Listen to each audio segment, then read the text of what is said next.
ತನುವು ನಿನ್ನದು ಮನವು ನಿನ್ನದು, ತನುವು ನಿನ್ನದು ಮನವು ನಿನ್ನದು, ಎನ್ನ ಜೀವನ ಧನವು ನಿನ್ನದು. ನಾನು ನಿನ್ನವನೆಂಬ ಹೆಮ್ಮೆಯ ಋಣವು ಮಾತ್ರವೇ ನನ್ನದು. ತನು ನಿನ್ನದು ಮನವು ನಿನ್ನದು.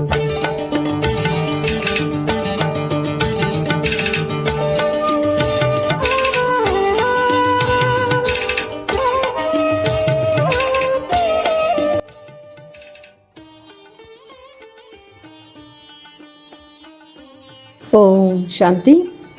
Good morning. ಮುರಳಿ ದಿನಾಂಕ 21 ಆಗಸ್ಟ್ 2025. ಪ್ರಾತಃ ಮುರಳಿ. ಶಿವತಂದೆ ನೆನಪಿದೆಯಾ? ಮಧುಬನ. ಮುರಳಿಯ ಸಾರ: ಮಧುರ ಮಕ್ಕಳೇ, ನೀವು ಅಸುರಿ ಮತದಂತೆ ನಡೆದಿದ್ದರಿಂದ ದಿವಾಳಿಯಾಗಿದ್ದಿರಿ. ಈಗ ಈಶ್ವರಿಯ ಮತದಂತೆ ನಡೆಯಿರಿ, ಆಗ ಸುಖಧಾಮದಲ್ಲಿ ಹೋಗುವಿರಿ. ಬಾಬಾ ಪ್ರಶ್ನೆ ಕೇಳ್ತಾ ಇದ್ದಾರೆ, ಮಕ್ಕಳು ತಂದೆಯೊಂದಿಗೆ ಯಾವ ಭರವಸೆಯನ್ನು ಇಟ್ಟುಕೊಳ್ಳಬೇಕು, ಯಾವುದನ್ನು ಇಟ್ಟುಕೊಳ್ಳಬಾರದು? ಬಾಬಾ ಉತ್ತರ ತಿಳಿಸ್ಕೊಡ್ತಾ ಇದ್ದಾರೆ, ತಂದೆಯೊಂದಿಗೆ ಇದೇ ಭರವಸೆ ನೀಡಬೇಕಾಗಿದೆ. ನಾವು ತಂದೆ ಮೂಲಕ ಪವಿತ್ರರಾಗಿ ನಮ್ಮ ಮನೆ ಮತ್ತು ರಾಜಧಾನಿಯಲ್ಲಿ ಹೋಗಬೇಕಾಗಿದೆ. ತಂದೆಯು ತಿಳಿಸುತ್ತಾರೆ, ಮಕ್ಕಳೇ, ಇಂಥವರು ರೋಗಿಯಾಗಿದ್ದಾರೆ. ತಂದೆಯ ಆಶೀರ್ವಾದ ಮಾಡಲಿ ಎಂದು ನನ್ನಲ್ಲಿ ಭರವಸೆ ನೀಡಬೇಡಿ. ಇಲ್ಲಿ ಕೃಪೆ ಅಥವಾ ಆಶೀರ್ವಾದದ ಮಾತೇ ಇಲ್ಲ. ನಾನಂತೂ ನೀವು ಮಕ್ಕಳನ್ನು ಪತಿತರಿಂದ ಪಾವನ ಮಾಡಲು ಬಂದಿದ್ದೇನೆ. ಈಗ ನಾನು ನಿಮಗೆ ಇಂತಹ ಕರ್ಮವನ್ನು ಕಲಿಸುತ್ತೇನೆ, ಯಾವುದರಿಂದ ವಿಕರ್ಮಗಳಾಗುವುದಿಲ್ಲ. ಇವತ್ತಿನ ಗೀತೆಯಾಗಿದೆ. ಇಂದಿಲ್ಲದಿದ್ದರೆ ನಾಳೆ ಮೋಡಗಳು ಅವಶ್ಯವಾಗಿ ಚದುರಿ ಹೋಗುತ್ತವೆ. ಓಂ ಶಾಂತಿ. ಆತ್ಮೀಯ ಮಕ್ಕಳು, ಗೀತೆಯನ್ನು ಕೇಳಿದ್ರಿ. ಮಕ್ಕಳಿಗೆ ಗೊತ್ತಿದೆ, ಈಗ ಮನೆಗೆ ಹೋಗಬೇಕಾಗಿದೆ. ತಂದೆಯು ಕರೆದುಕೊಂಡು ಹೋಗಲು ಬಂದಿದ್ದಾರೆ. ಆತ್ಮಾಭಿಮಾನಿಗಳಾಗಿದ್ದಾಗಲೇ ಈ ನೆನಪಿರುವುದು. ದೇಹಾಭಿಮಾನದಲ್ಲಿದ್ದರೆ ನೆನಪೂ ಇರುವುದಿಲ್ಲ. ಮಕ್ಕಳಿಗೆ ಗೊತ್ತಿದೆ, ತಂದೆಯು ಯಾತ್ರಿಕನಾಗಿ ಬಂದಿದ್ದಾರೆ. ನೀವು ಸಹ ಯಾತ್ರಿಕರಾಗಿ ಬಂದಿದ್ದೀರಿ. ಈಗ ತಮ್ಮ ಮನೆಯನ್ನು ಮರೆತು ಹೋಗಿದ್ದೀರಿ. ತಂದೆಯು ಪುನಃ ಮನೆಯನ್ನು ನೆನಪನ್ನು ತರಿಸುತ್ತಾರೆ ಮತ್ತು ಪ್ರತಿನಿತ್ಯವೂ ತಿಳಿಸುತ್ತಾರೆ, ಎಲ್ಲಿಯವರೆಗೆ ಸತೋಪ್ರಧಾನರಾಗುವುದಿಲ್ಲವೋ ಅಲ್ಲಿಯವರೆಗೆ ಮನೆಗೆ ಹೋಗಲು ಸಾಧ್ಯವಿಲ್ಲ. ತಂದೆಯು ಸರಿಯಾದ ಮಾತನ್ನೇ ಹೇಳುತ್ತಾರೆ ಎಂದು ಮಕ್ಕಳಿಗೆ ಅರ್ಥವಾಗುತ್ತದೆ. ತಂದೆಯು ಮಕ್ಕಳಿಗೆ ಯಾವ ಶ್ರೀಮತವನ್ನು ಕೊಡುತ್ತಾರೆಯೋ ಅದರ ಅನುಸಾರ ಸುಪುತ್ರ ಮಕ್ಕಳು ನಡೆಯತೊಡಗುತ್ತಾರೆ. ಈ ಸಮಯದಲ್ಲಿ ಇಂತಹ ಒಳ್ಳೆಯ ಮತವನ್ನು ಕೊಡುವಂತಹ ತಂದೆಯು ಮತ್ಯಾರೂ ಇಲ್ಲ. ಆದರೆ ಆಶ್ಚರ್ಯವೇನೆಂದರೆ, ಲೌಕಿಕ ತಂದೆ ಮತದಂತೆ ನಡೆಯತೊಡಗುತ್ತಾರೆ. ಅದು ಅಸುರಿ ಮತವಾಗಿದೆ. ಇದಕ್ಕೆ ನಾಟಕವೆಂದು ಹೇಳಬಹುದು. ಆದರೆ ಮಕ್ಕಳಿಗೆ ತಿಳಿಸುತ್ತಾರೆ, ಮಕ್ಕಳೇ, ನೀವು ಅಸುರಿ ಮತದಂತೆ ನಡೆಯುತ್ತಾ ಈ ಸ್ಥಿತಿಗೆ ತಲುಪಿದ್ದೀರಿ. ಈಗ ಈಶ್ವರಿಯ ಮತದಂತೆ ನಡೆಯೋದ್ರಿಂದ ನೀವು ಸುಖಧಾಮದಲ್ಲಿ ಹೊರಟು ಹೋಗುತ್ತೀರಿ. ಅದು ಬೇಹದ್ದಿನ ಆಸ್ತಿಯಾಗಿದೆ. ತಂದೆಯು ಪ್ರತಿನಿತ್ಯವೂ ತಿಳಿಸುತ್ತಾರೆ. ಅಂದ ಮೇಲೆ ಮಕ್ಕಳು ಎಷ್ಟೊಂದು ಹರ್ಷಿತರಾಗಿರಬೇಕು. ಎಲ್ಲರೂ ಇಲ್ಲಿ ಕುಳಿತು ಬಿಡಲು ಸಾಧ್ಯವಿಲ್ಲ. ಮನೆಯಲ್ಲಿದ್ದುಕೊಂಡೇ ನೆನಪು ಮಾಡಬೇಕು.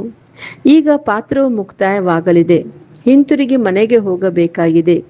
ಇದನ್ನು ಮನುಷ್ಯರು ಎಷ್ಟೊಂದು ಮರೆತಿದ್ದಾರೆ. ಇವರಂತೂ ತಮ್ಮ ಮನೆ ಮಠವನ್ನೇ ಮರೆತು ಬಿಟ್ಟಿದ್ದಾರೆಂದು ಹೇಳಲಾಗುತ್ತದೆ ಅಲ್ಲವೇ? ಈಗ ತಂದೆಯು ಸಹ ತಿಳಿಸುತ್ತಾರೆ, ಮಕ್ಕಳೇ, ಮನೆಯನ್ನು ನೆನಪು ಮಾಡಬೇಡಿ, ತಮ್ಮ ರಾಜಧಾನಿಯನ್ನು ನೆನಪು ಮಾಡಿ. ಈಗ ಪಾತ್ರವು ಮುಕ್ತಾಯವಾಗಲಿದೆ. ಈಗ ಮನೆಗೆ ಹಿಂತಿರುಗಿ ಹೋಗಬೇಕಾಗಿದೆ. ನೀವು ಇದನ್ನು ಮರೆತು ಹೋಗಿದ್ದೀರಾ?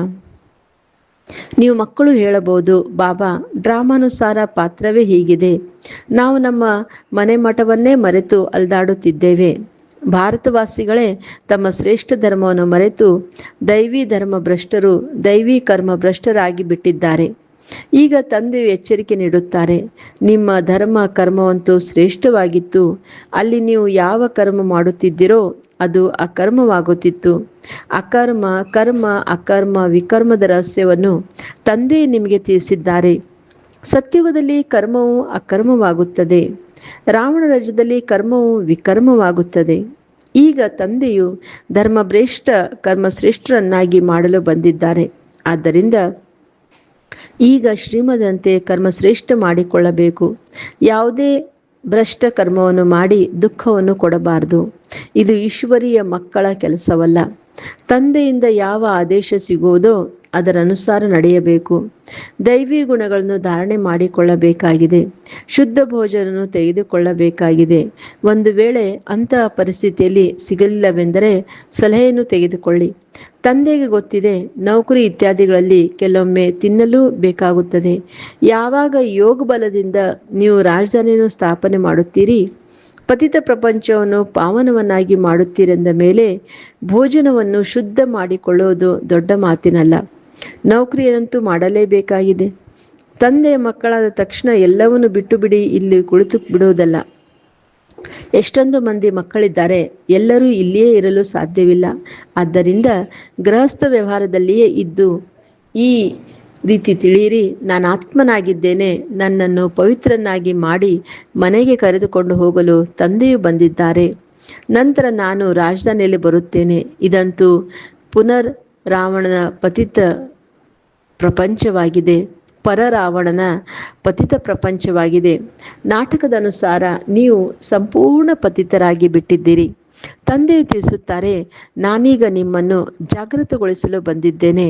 ಅಂದ ಮೇಲೆ ಶ್ರೀಮದಂತೆ ನಡೆಯಿರಿ. ಎಷ್ಟು ನಡೆಯುವಿರೋ ಅಷ್ಟು ಶ್ರೇಷ್ಠರಾಗುವಿರಿ. ಈಗ ನೀವು ತಿಳಿದುಕೊಳ್ಳುತ್ತೀರಿ, ಯಾವ ತಂದೆಯು ನಮ್ಮನ್ನು ಸ್ವರ್ಗದ ಮಾಲೀಕರನ್ನಾಗಿ ಮಾಡುತ್ತಾರೆಯೋ ಅವರನ್ನೇ ನಾವು ಮರೆತು ಬಿಟ್ಟಿದ್ದೇವೆ. ಈಗ ತಂದೆಯು ಸುಧಾರಣೆ ಮಾಡಲು ಬಂದಿದ್ದಾರೆ. ಅಂದ ಮೇಲೆ ಚೆನ್ನಾಗಿ ಸುಧಾರಣೆಯಾಗಬೇಕಲ್ಲವೇ? ಖುಷಿ ಎಲ್ಲಿರಬೇಕು? ಬೇಹದ್ದಿನ ತಂದೆಯು ಸಿಕ್ಕಿದ್ದಾರೆ. ಅವರು ಹೇಗೆ ನೀವಾತ್ಮಗಳು ಪರಸ್ಪರ ಮಾತನಾಡುತ್ತೀರೋ ಅದೇ ರೀತಿ ಮಾತನಾಡುತ್ತಾರೆ.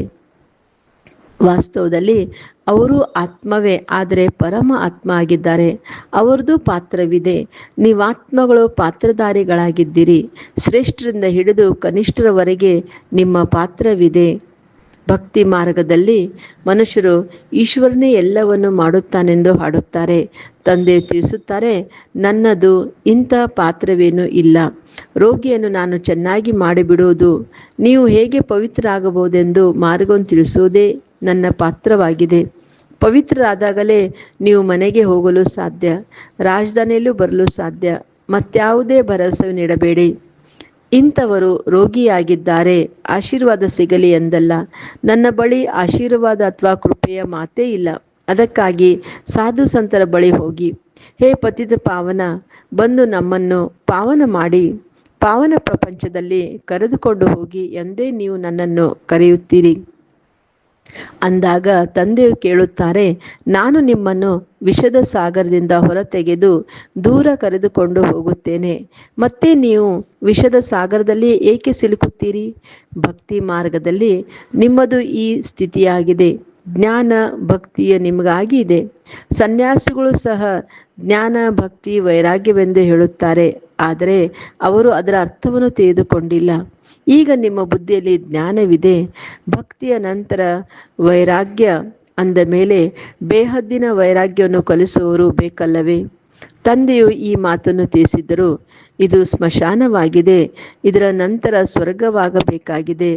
ಅಲ್ಲಿ ಪ್ರತಿಯೊಂದು ಕರ್ಮವು ಅಕರ್ಮವಾಗುತ್ತದೆ. ಈಗ ತಂದೆಯು ನಿಮಗೆ ಇಂಥ ಕರ್ಮವನ್ನು ಕಲಿಸುತ್ತಾರೆ, ಅದರಿಂದ ಯಾವುದೇ ವಿಕರ್ಮವಾಗುವುದಿಲ್ಲ. ಯಾರಿಗೂ ದುಃಖವನ್ನು ಕೊಡಬೇಡಿ. ಪತಿತರ ಆಹಾರವನ್ನು ಸೇವಿಸಬೇಡಿ.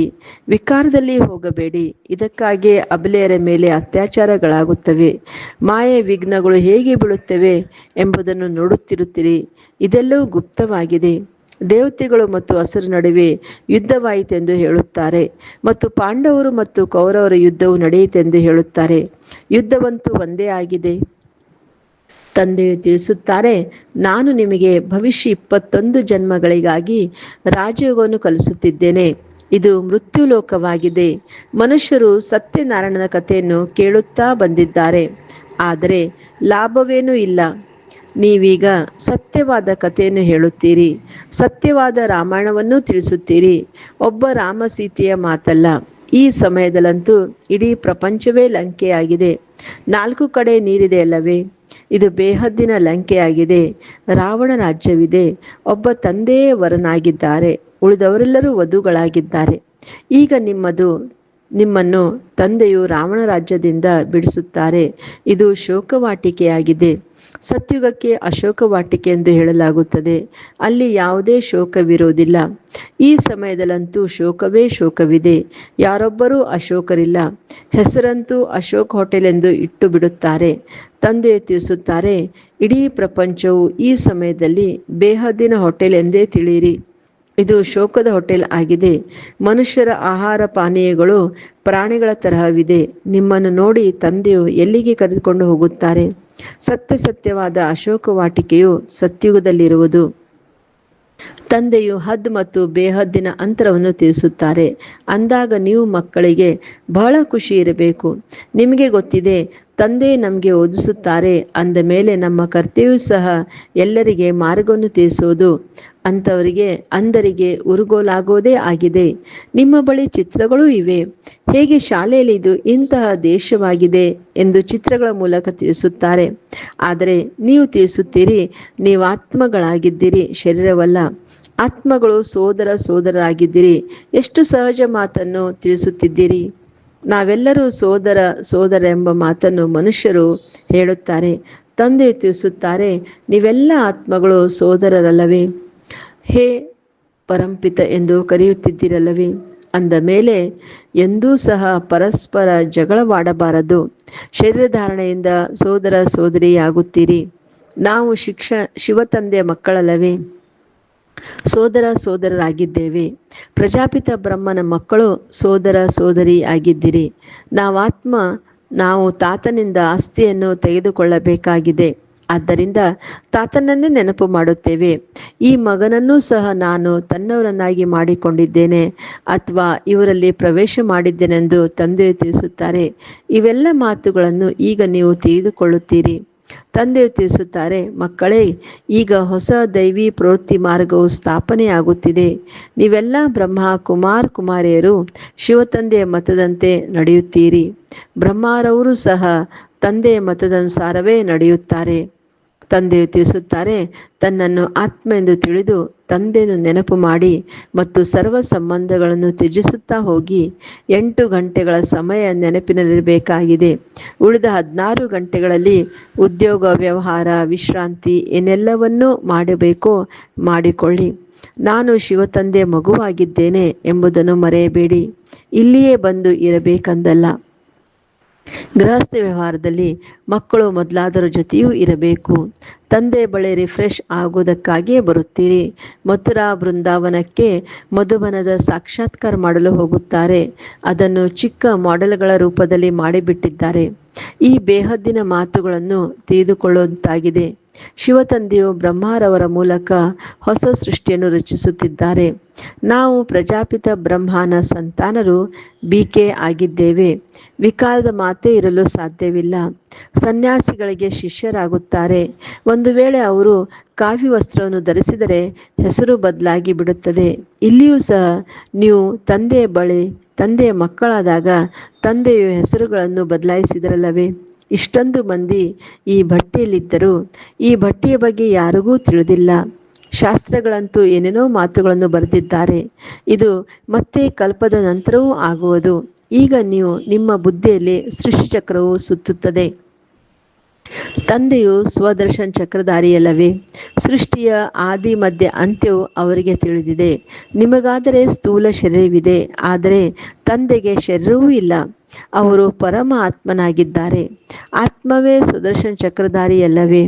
ಈಗ ಆತ್ಮಕ್ಕೆ ಅಲಂಕಾರಗಳನ್ನು ಹೇಗೆ ತೋರಿಸೋದು? ತಿಳುವಳಿಕೆಯ ಮಾತಲ್ಲವೇ? ನೀವು ಎಷ್ಟು ಆಳವಾದ ಮಾತುಗಳಾಗಿವೆ. ತಂದೆಯು ತಿಳಿಸುತ್ತಾರೆ, ವಾಸ್ತವದಲ್ಲಿ ನಾನು ಸ್ವದರ್ಶನ ಚಕ್ರಧಾರಿಯಾಗಿದ್ದೇನೆ. ನಿಮಗೆ ತಿಳಿದಿದೆ, ಆತ್ಮದಲ್ಲಿ ಇಡೀ ಸೃಷ್ಟಿ ಚಕ್ರವು ಜ್ಞಾನವೂ ತುಂಬಿದೆ. ತಂದೆಯು ಸಹ ಪರಮಧಾಮದ ನಿವಾಸಿಯಾಗಿದ್ದಾರೆ. ನಾವು ಅಲ್ಲಿನ ನಿವಾಸಿಗಳಾಗಿದ್ದೇವೆ.